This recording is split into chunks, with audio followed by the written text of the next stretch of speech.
우리가 매년 하반기를 맞이하는 7월 첫째 주일이 맥추 감사주일입니다. 구약에 나오는 3대 절기 중에 유월절, 맥추절, 초막절이 있습니다. 맥추절의 다른 이름은 초실절, 칠칠절, 오순절이라고도 부릅니다. 이렇게 다르게 부르는 이유는 강조하는 부분이 달라서입니다. 맥추절은 보리를 거두는 절기를 뜻하며 초실절은 처음 익은 열매를 거두는 그러한 절기라는 뜻입니다. 그리고 칠칠절은 유월절 이후에 49일째 되는 그날을 뜻하며 오순절은 유월절 이후에 50일이 되는 날을 말합니다. 우리가 잘 아는 것처럼 우리 속담에 물에 빠진 사람을 건져놓으니 내 보따리 내놓으라는 그런 속담이 있습니다. 이 속담은 은혜를 잊고도 은혜를 망각하고 오히려 원수로 갚는 행위를 꼬집어서 우리에게 가르쳐주고 있습니다. 그런데 사람은 어느 누구나 이런 경향성이 있습니다. 대개 성공하면 가난한 시절, 그리고 어려웠던 시절, 또 은혜를 입었던 그 사람들을 망각하고 교만해지기 쉽기 때문입니다. 이런 인간의 보편적인 그 특성을 알고 있던 모세가 이스라엘 백성들에게 오늘 본문을 통해서 너희가 가나안을 정복할 때 진정 하나님의 축복이니 하나님을 망각하지 말고 하나님께 영원히 의뢰하라고 모세가 이스라엘 백성들에게 당부하고 있습니다. 그리고 그 한 방법으로 오늘 우리가 읽은 본문 가나안 땅의 첫 수확을 하나님께 어떻게 드릴 것인지 이스라엘 백성들에게 당부하고 가르치고 있습니다. 그것은 곧 첫 수확물인 만물을 가져다가 하나님 앞에 감사의 제물로 드리라고 그렇게 말하였으며 그들이 과거에 힘들었고 그 어려웠던 이스라엘의 처지를 기억하라고 말하고 있습니다. 또한 그 가운데서 역사하신 하나님의 손길을 기억하고 그 공로로 한 풍성한 은총을 누리게 된 것을 고백하며 감사하라고 그렇게 말하고 있습니다. 그리고 수확의 11조를 들여서 레위인과 객과 과와 가부에게 주어 그들도 배부르게 먹게 하라고 말하고 있습니다. 이러한 모세의 가르침은 수시로 하나님의 은혜를 망각하는 우리에게도 동일하게 적용하고 있습니다. 그렇다면 오늘 본문을 통해서 모세가 가르침을 통해 우리가 축복을 받을 때 하나님에 대해서 우리가 어떻게 경배해야 하는지 상반기를 결산하고 하반기를 새롭게 시작하는 출발선상에서 맥추절의 의미를 새기며 하나님께 기뻐하시는 감사와 영광을 돌리는 그러한 귀한 시간이 되시기를 간절히 소원합니다.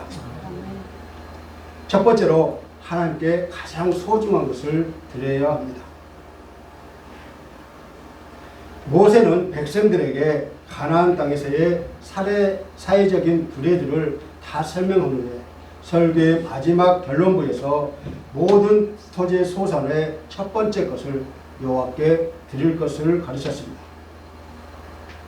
본문 2절을 다 같이 읽겠습니다. 본문 2절입니다. 시작. 내 하나님 여호와께서 내게 주신 땅에서 그 토지의 모든 소산의 만물을 가져다가 강들이 담고 내 하나님 여호와께서 그의 이름을 주시려고 하신 것이요 그것을 가지고 와서 아멘. 이렇게 명한 이유는 여호와께 첫 소산을 성별해서 드리는 마음, 이것이 모든 규례의 근본이 되기 때문에 여호와를 최우선으로 생각하는 삶을 통해서만이 가정적으로 또 사회적 규례가 온전히 준수될 수 있기 때문입니다. 여기서 만물이라는 말은 히브리어로 레시트인데 첫째 또는 시작이라는 의미를 가지고 있는데요. 첫 번째 열매를 가리킴과 동시에 제일 좋은 것을 뜻하고 있습니다.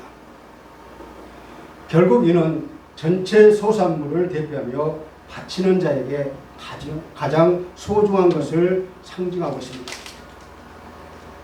따라서 만물을 드린다는 것은 즉 가나안 땅에 대한 하나님의 소유권과 통치권을 인정하는 그러한 행위가 되는 것입니다. 하나님은 모세를 통해서 첫 수확을 드리는 방법을 알려주셨습니다.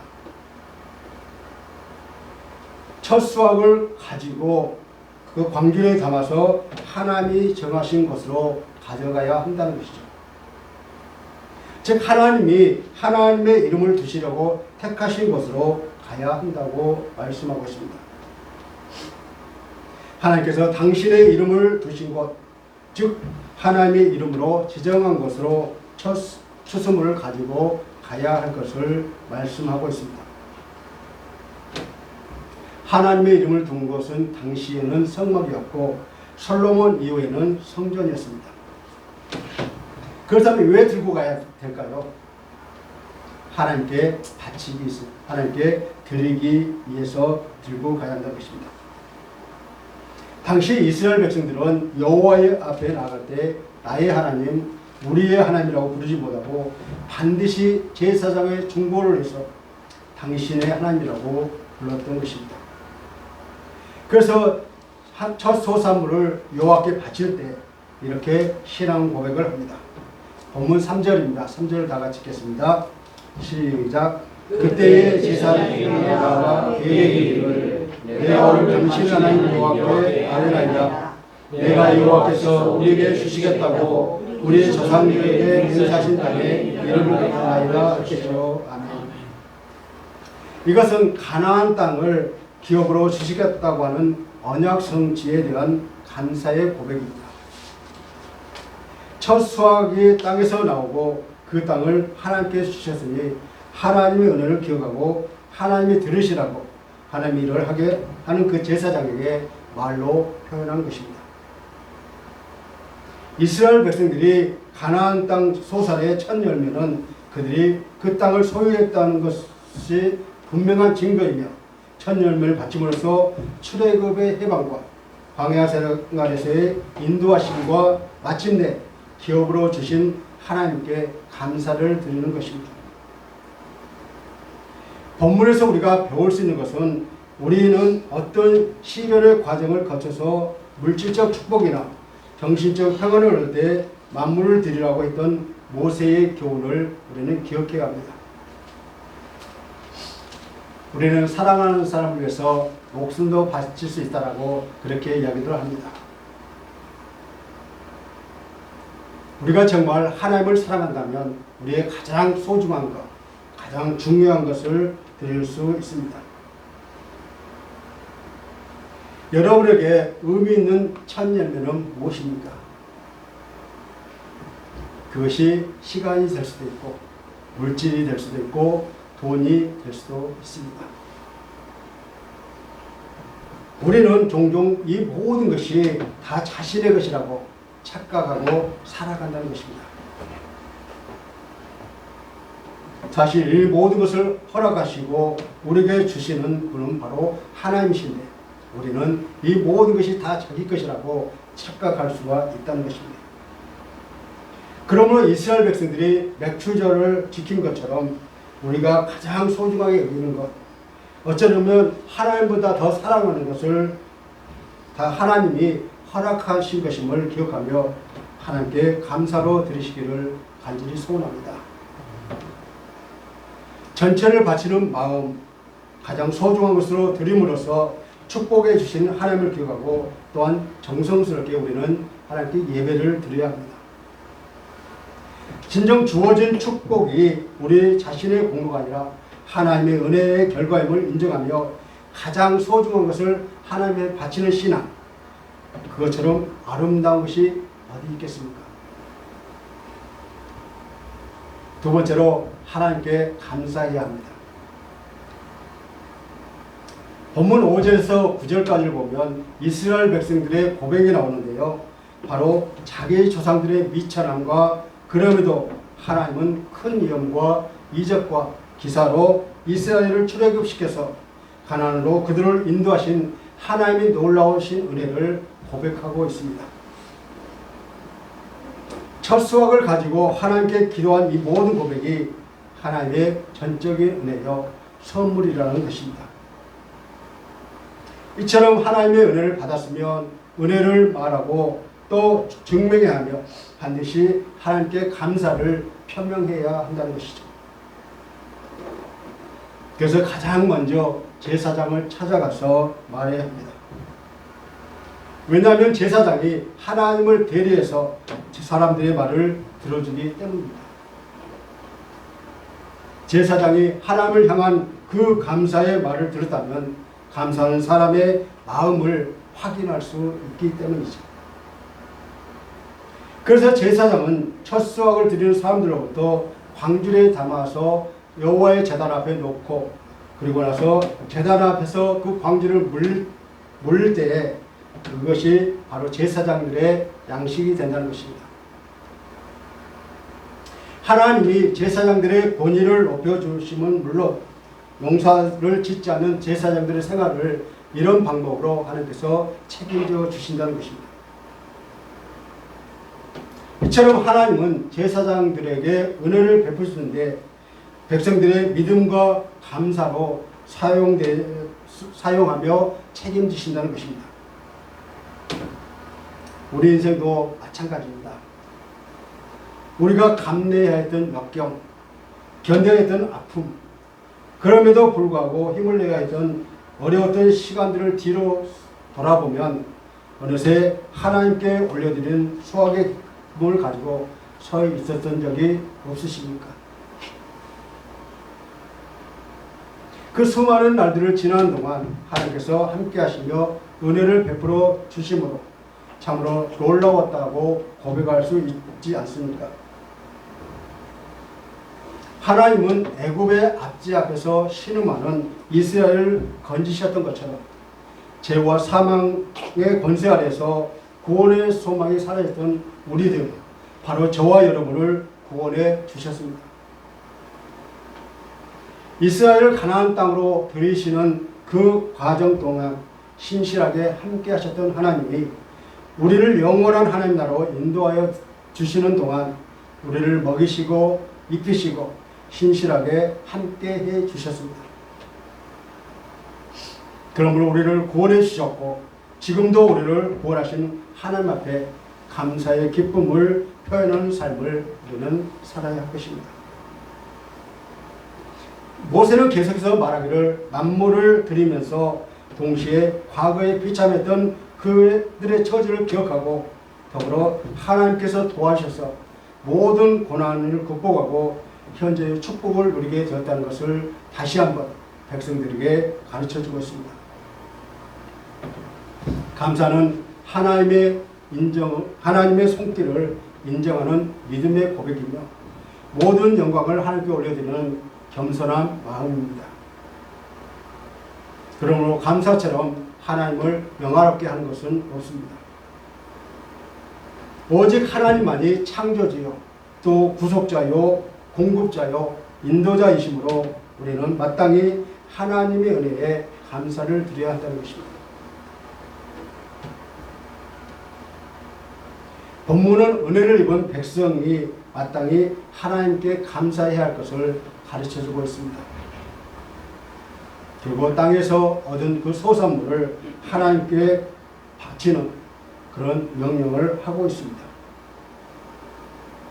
우리는 이렇게 우리의 소득뿐만 아니라 하나님으로부터 받은 모든 구속의 은총과 지키심과 돌보심의 은혜를 감사드려야 한다는 것이죠.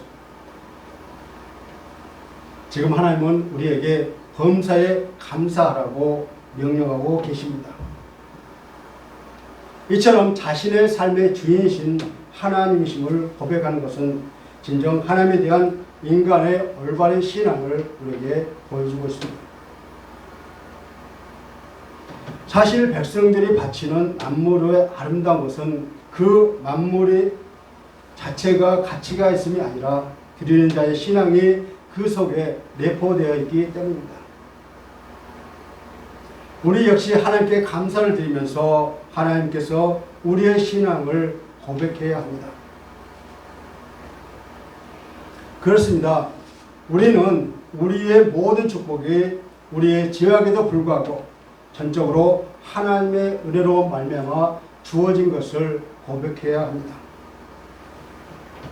그리고 무엇보다 영원한 사망에서 우리를 구원하신 하나님의 은혜에 감사하는 그러한 정신을 잃지 말고 감사와 고백을 통해서 하나님께 우리는 모든 영광을 돌려야 합니다. 왜냐하면 하나님은 우리가 하나님의 은혜를 잊지 않기를 원하고 계시기 때문입니다. 그러므로 우리가 하나님의 은혜를 항상 기억하는 삶을 사는 것은 하나님이 기뻐하시는 삶의 모습입니다. 그리고 우리가 하나님의 은혜를 기억하는 삶을 살 때 하나님과 더 친근해지고 하나님과의 관계가 더 깊어지게 된다는 것입니다. 그러면 우리는 항상 현실 속에서 나의 모습만 볼 것이 아니라 우리가 이 자리에 이르기까지 도우시고 인도하시며 축복하신 하나님의 은혜에 늘 감사해야 합니다. 세 번째로 이웃과 더불어 우리는 나누어야 합니다. 우리가 하나님께 감사할 뿐만 아니라 이제는 더 나아가 이웃에 대한 사랑을 실천해야 합니다. 즉 하나님이 나에게 주신 것을 이웃과 나누어야 합니다. 이것이 하나님이 우리에게 명령하신 중요한 과제이기도 합니다.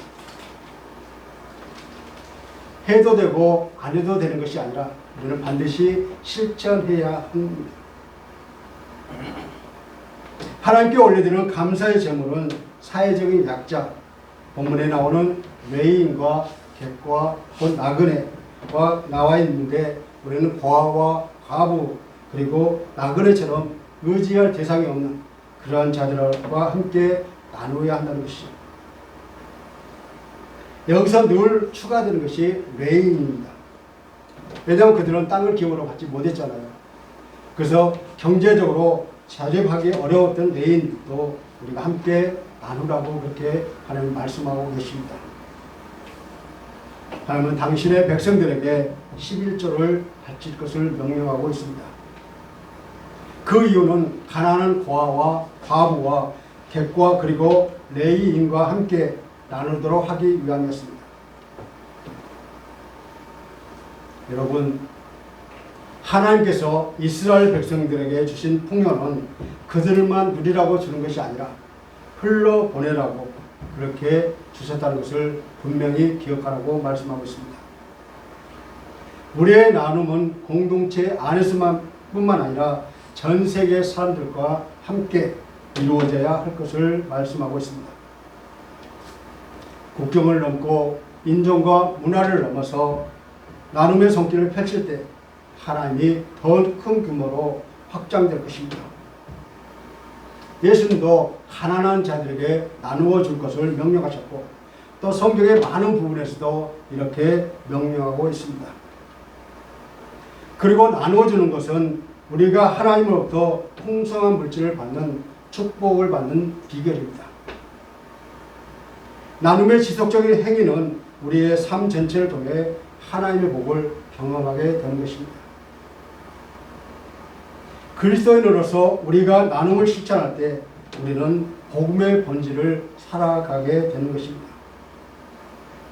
그래서 세상에 하나님의 사랑을 나타내는 그러한 기회가 될 것입니다. 이런 삶이야말로 우리에게 기대하시는 진정한 순종의 삶인 것입니다.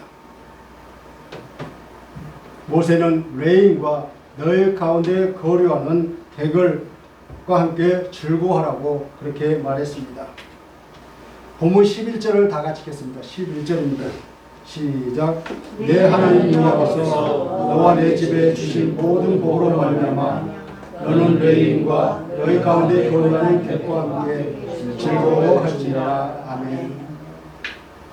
이 말씀은 받은 바 축복을 모든 사람, 특히 이웃과 또 그의 도움을 필요하는 자들과 더불어 함께 나누라고 말씀하고 있습니다. 이 말씀 또한 우리에게 적용되는 말씀입니다.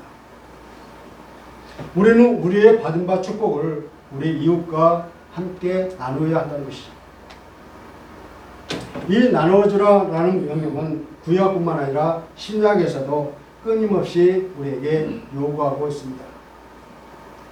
누가복음 3장 11절을 보면 옷 2벌 있는 자는 옷 없는 자에게 나눠줄 것이요 먹을 것이 있는 자도 그렇게 할 것이라 라고 말씀합니다. 또 누가복음 18장 22절에서도 내게 있는 것을 다 팔아 가난한 자들에게 나눠주고 라고 했습니다. 이제 부자 청년에게 말씀하신 예수님의 말씀입니다. 사도 바울 역시 디모데전서 6장 18절에서 선을 행하고 선한 사업을 많이 하고 나누어주기를 좋아하며 너그러운 자가 되게 하라라고 권면했습니다. 또한 히브리서 13장 16절에도 오직 선을 행함과 서로 나누어주기를 잊지 말라라고 말씀하고 있습니다. 결국 이런 말씀은 우리가 받은 축복이 우리만의 것이 아니라는 것입니다. 실로 우리가 받은 축복을 이웃과 더불어 함께 공유할 때 우리가 받을 축복이 배가가 된다는 것을 우리는 분명히 깨달아야 합니다. 그리고 그것은 영원히 계속해서 지속된다는 것입니다. 그러므로 우리는 하나님이 우리에게 주신 소득을 내 것이라 여기지 말고 가난한 자들과 주님의 일을 하는 사람들과 기꺼이 함께 나누시기를 주님의 이름을 간절히 축원합니다. 사랑하는 성도 여러분, 우리가 가진 모든 것은 하나님께로 말미암은 것입니다. 다시 말하면 우리의 모든 것이 하나님의 것이라는 것입니다. 그러므로 우리의 필요를 채우시고 우리에게 소득을 주시는 하나님의 은혜를 우리는 기억해야 한다는 것이죠. 물론 하나님에 대한 감사와 신앙 고백이 행위 이전에 반드시 취해질 것을 말씀하고 있습니다. 사실 참다운 믿음이 없이 그 어떤 행위도 하나님 앞에서는 위선이고 그리고 가증할 수밖에 없다는 것입니다. 그래서 참다운 신앙 고백에는 반드시 그에 부합되는 행함이 있어야 할 것을 말할 나위 없다고 우리에게 가르쳐주고 있습니다. 믿음과 행함이 일치되는 것, 그것이 바로 신앙입니다. 그리고 하나님이 주신 재물을 무엇보다도 하나님의 영광을 위해서 우리는 먼저 사용해야 할 것을 가르쳐주고 있습니다. 각자에게 주어진 자신의 재물을 이기적인 욕망을 채우는 데만 사용해서는 안 된다는 것입니다. 대신 먼저 하나님과 가난한 이웃을 먼저 사용하고 그리고 나서 자신의 필요한 것을 선한 곳에 사용할 수 있는 우리가 되기를 간절히 소원합니다. 이것이 바로 하나님이 우리에게 주신 재물과 그 밖의 모든 소유물을 허락하신 목적이라고 말씀하고 있습니다. 그러므로 우리는 하나님의 크신 은혜에 감사드리며 아낌없는 마음으로 거둔 소득을 이웃과 함께 나누는 우리 모두가 되기를 원합니다. 말씀을 맺겠습니다. 우리는 지금 모세가 이스라엘에게 명한 본문을 통해서 오늘날 우리 성도가 받은 바 축복을 어떻게 감당해야 하는지 우리에게 가르쳐주고 있습니다. 결국 본문은 백성들로 하여금 지금껏 그들과 함께 하신 하나님의 은혜를 기억하고 감사하게 하며 또한 천지 만물의 참 주인이신 하나님이시라는 사실을 깨닫고 하나님 앞에 겸손한 자세를 갖기를 원하는 그러한 내용입니다. 진정 우리는 하나님께 받은 바 축복을 감사하고 가장 소중한 것으로 하나님께 드릴 뿐만 아니라 그 축복이 이웃과 함께 나누는 우리 성도들이 되시기를 간절히 소원합니다. 내 재물과 내 소산물의 처음 익은 열매를 여호와를 공경하라. 그리하면 내 창고에 가득 차고 내 집들에 포도즙이 넘치리라 라고 말씀하고 있습니다. 이런 은혜가 저와 여러분에게 함께 하시기를 주님의 이름으로 간절히 축원합니다. 아멘. 나는 하나님께 감사와 찬양을 올려드리는 삶을 살고 있는지 잠시 묵상하시겠습니다.